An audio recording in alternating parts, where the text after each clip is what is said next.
কল্পনা করুন, আরশের মালিক মহান আল্লাহ ফেরেশতাদের সামনে কাউকে নিয়ে গর্ব করছেন। কে সেই সৌভাগ্যবান বান্দা? তিনি কোনো বিখ্যাত আলিম নন কোনো ধনী দানশীল। তিনি এমন এক সাধারণ বান্দা যে রাতে অশ্রুসিক্ত চোখে আল্লাহর সামনে দাঁড়ায়, যে অন্ধকার রাতে কারো দৃষ্টি ছাড়া সিজদায় মাথা রাখে, যে মানুষের প্রশংসা নয় কেবল আল্লাহর সন্তুষ্টি খোঁজে।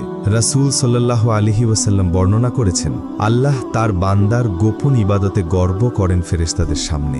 যখন তুমি ক্লান্ত চোখে তাহাজ্জুদ পড়ো, যখন গোপনে সাদাকাহ করো, যখন কুরআনের আয়াত ফিসফিস করে পড়ো, সেই মুহূর্তে আল্লাহ বলেন, দেখো আমার এই বান্দাকে, সে কেবল আমার জন্য সবকিছু ত্যাগ করেছে। মানুষ হয়তো তোমাকে চিনবে না, কিন্তু আসমানের ফেরেশতারা সাক্ষী থাকবে তুমি সেই বান্দা যার জন্য আল্লাহ গর্ব করেছেন। আল্লাহ যেন আমাদেরও সেই গোপন বান্দাদের অন্তর্ভুক্ত করেন যাদের নিয়ে তিনি ফেরেশতাদের সামনে গর্ব করেন। এই দোয়ার সাথে যদি তুমি একমত হও, কমেন্ট করো আল্লাহুম্মা আমিন।